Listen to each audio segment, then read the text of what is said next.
प्रत्येक रविवारप्रमाणे या रविवारी सुद्धा दिव्यांग जन संवाद हा कार्यक्रम आम्ही लवकुश नगर येथे आयोजले आहे। समस्या ज्या आहे त्या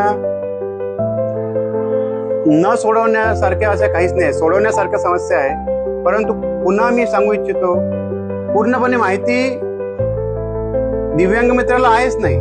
जसं आमच्याकडे सुवर्ष हा मोहपावरून आलेला आहे आणि सुवर्षच्या जो टेक्निकल इश्यू आहे तो खूप सोपा आहे, त्याला टॅक्स जास्त येऊन राहिला, परंतु तो टॅक्स जास्त आहे की टॅक्स जास्त नाही आहे हे सांगण्याकरता तिथे अधिकारी मौजूदच नाही आहे। सीईओला त्यांना वेळ द्यायला वेळ आहे नाही।